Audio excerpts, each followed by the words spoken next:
मेरे हाथ में एक कानून है, आपको दिख रहा होगा, इसका नाम है नेशनल सिक्योरिटी एक्ट। मैं कई बार कह चुका हूं, एक भी अंग्रेजी कानून छूटा तो सुरक्षा चक्र टूटा, और एक भी कांग्रेसी कानून छूटा तो भी भारत टूटा। क्योंकि जो काम मुगलों ने तलवार के दम पे किया वो सारे काम अंग्रेजों ने कानून बना के किया, और जो काम मुगल और अंग्रेज नहीं कर पाए थे वो सारा का सारा काम कांग्रेस ने संसद में कानून बना के किया। नागपुर में दंगे का मूल कारण क्या है कि कुछ लोग औरंगजेब की कब्र बनाए, कब्र बना के सिंबॉलिकली कब्र बनाई और कब्र बना के खोद दिया, खोद के वहां आग लगा दिया। वहसी दरिंदों की कब्र भारत में होना चाहिए क्या?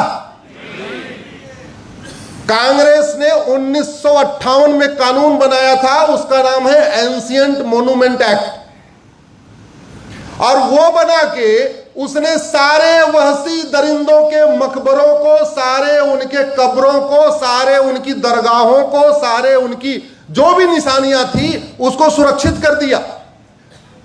भारत का संविधान कहता है एक संप्रभु राष्ट्र बनाओ, और जो सरकार के सांसद विधायक मंत्री होते हैं उनको किस लिए वेतन भत्ता मिलता है? संविधान में लिखी हुई बातों को लागू करने के लिए। और संप्रभु का मतलब होता है ना गुलामी का नाम हो ना गुलामी का निशान हो। तो करना क्या था? एक भारतीय धरोहर संहिता बनाना था और सारे गुलामी के नामों निशान मिटा देना था। वो नहीं किया। 1958 में एंशिएंट मॉन्यूमेंट एक्ट बनाया, एक एएसआई बनाया, और बना बना के सारे वहसी दरिंदों की दरगाह, मकबरा, ये वो सबको प्रोटेक्ट कर दिया। और वहां लगभग साल में 5,000 करोड़ रुपए पूरे देश में वहसी दरिंदों की मजारों को, कब्रों को सुरक्षित करने पे खर्च हो रहा है। और वो जो 5,000 करोड़ खर्च हो रहा है वो किसके पैसे से आ रहा है? जोर से बोलिए जरा। आपके इनकम टैक्स से, आपके जीएसटी से, आपके टोल टैक्स से, आपके रोड टैक्स से, आपके वैट से वहसी दरिंदों की कब्र को सुरक्षित किया जा रहा है। अगर वो कानून नहीं होता तो हमारे देश के बहुत सारे युवा ऐसे ही हैं, ऐसे धीरे धीरे एक एक ईंट उखाड़ते उखाड़ते अब तक औरंगजेब की कब्र खत्म हो चुकी होती। लेकिन कानून बना के प्रोटेक्ट कर दिया, वहां एएसआई खड़ी हो गई, वहां पुलिस खड़ी हो गई, और यह कहा अगर कब्र हटाओगे 3 साल की सजा होगी, तो कब्र ज्यों की त्यों है। भारत और चीन में अंतर क्या है? हम 1947 में आजाद हुए और 1958 में कानून बना के गुलामी के नामों निशान को कंटिन्यू किया, और चीन हमसे 2 साल के बाद आजाद हुआ, 1949 में आजाद हुआ। उसने 1 साल के अंदर 1950 आते आते पूरे चीन से गुलामी का नामो निशान मिटा दिया, स्कूल के सिलेबस से हटा दिया। चीन के लोगों को पता ही नहीं कि वो जापान के गुलाम थे, और हम बड़े गर्व के साथ कह रहे हैं 500 साल इनके रहे, 200 साल इनके रहे। अरे गुलामी का नामो निशान कोई रखने की चीज है क्या?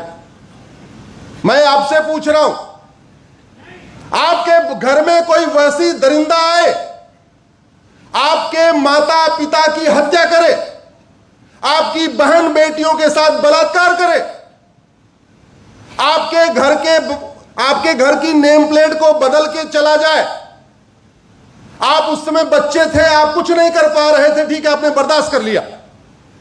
लेकिन जब आप बड़े हुए, सक्षम हो गए, इस स्थिति में आ चुके हैं कि उसकी नेम प्लेट हटा देना चाहिए, तो हटाएंगे या कंटिन्यू करेंगे? जोर से बोलिए जरा। आप वहसी दरिंदों की फोटो टांग के वहां माला पहनाएंगे क्या?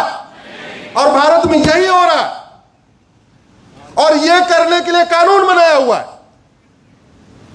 यह कानून हटना चाहिए कि नहीं? हम ये लड़ाई लड़ रहे हैं।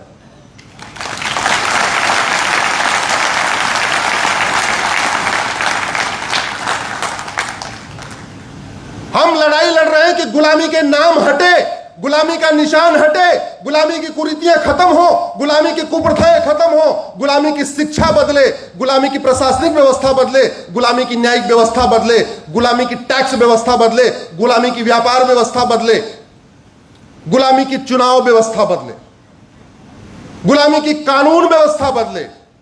याद रखिएगा, ये भारत भगवान श्री राम की भूमि है, भगवान कृष्ण की भूमि है, भगवान महावीर की भूमि है, गौतम बुद्ध की भूमि है, छत्रपति शिवाजी महाराज की भूमि है, विवेकानंद जी की भूमि है। इसके बावजूद घूसखोरी है, कमीशनखोरी है, जमाखोरी है, मिलावटखोरी है, कालाबाजारी है, नशा तस्करी है, मानव तस्करी है, सोना तस्करी है, लब जिहाद हो रहा है, लैंड जिहाद हो रहा है, धर्मांतरण हो रहा है, घुसपैठ हो रहा है, और हम सिकुड़ते चले जा रहे हैं। ये जो 3 महापुरुषों ने अपना बलिदान दिया था, आज ये गुलामी के नामो निशान को मिटाने के लिए दिया था या गुलामी के निशान को कंटिन्यू करने के लिए दिया था? मिटाने के लिए। आवाज उठाइए, सबको आवाज उठाना पड़ेगा। इसीलिए हमने तय किया Monday to Friday Supreme Court और सैटरडे संडे आपके बीच में।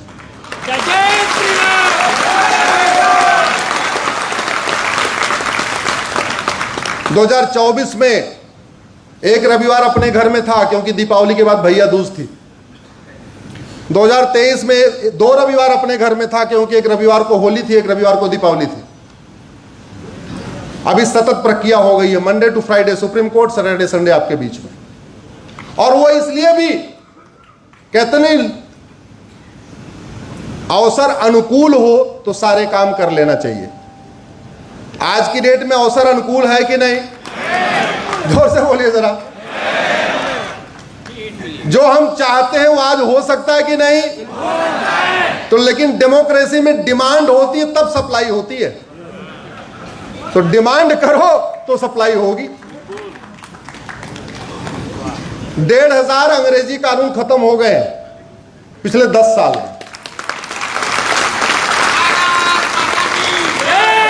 अब 222 बचे हुए हैं, बस अब उनके पीछे पड़े हुए हैं।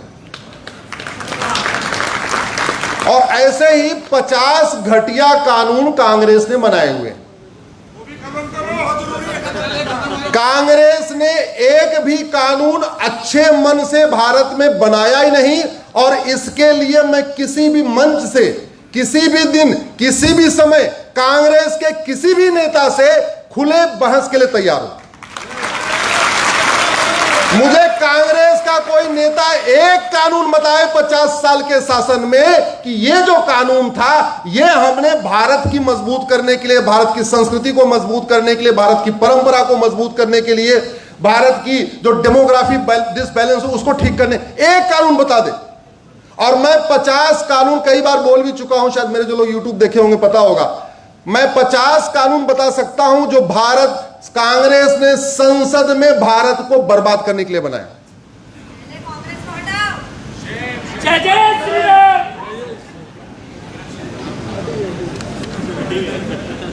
फिर बात वही नागपुर की। अब ये कानून तो बन गया, नेशनल सिक्योरिटी एक्ट। नाम क्या है? राष्ट्रीय सुरक्षा कानून। नाम से क्या समझ में आ रहा है आपको कि राष्ट्र की सुरक्षा के लिए जो खतरा है उससे निपटने के लिए इसको बनाया हुआ है। नाम से ही समझ में आ रहा है ना? हाँ, लब जिहाद राष्ट्र की सुरक्षा के लिए खतरा है कि नहीं? लेकिन कभी एनएसए लगा क्या? नहीं। ड्रग्स जिहाद राष्ट्र की सुरक्षा के लिए खतरा है कि नहीं? कभी एनएसए लगा क्या? नहीं। लैंड जिहाद राष्ट्र की सुरक्षा के लिए खतरा है क्या? कभी एनएसए लगा क्या? घुसपैठ राष्ट्र की सुरक्षा के लिए खतरा है, कभी एनएसए लगा क्या? नहीं। जानते हैं क्यों? क्योंकि नाम है राष्ट्रीय सुरक्षा कानून, और राष्ट्र की सुरक्षा के लिए खतरा क्या होता है इसमें लिखा ही नहीं है।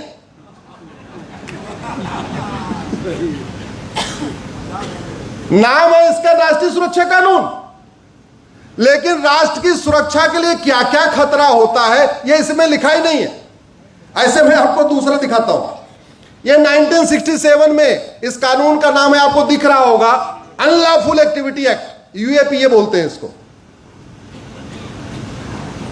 लफ्ज जिहाद अनलॉफुल एक्टिविटी है क्या? जोर से बोलिए। है। लैंड जिहाद अनलॉफुल एक्टिविटी है कि नहीं?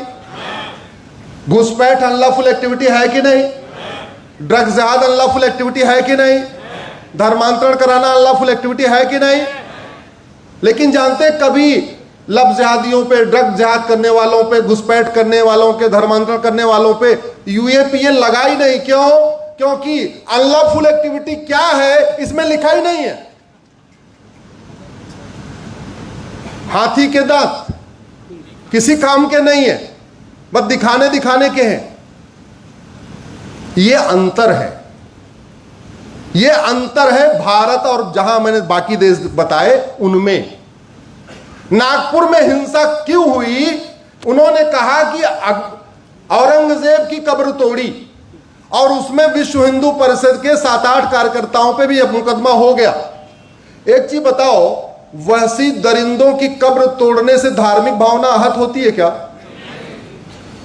अरे वहशी दरिंदों की कब्र टूटने के बाद अगर किसी को दिल में चोट आ रही है, उसके ऊपर देशद्रोह का मुकदमा लगना चाहिए।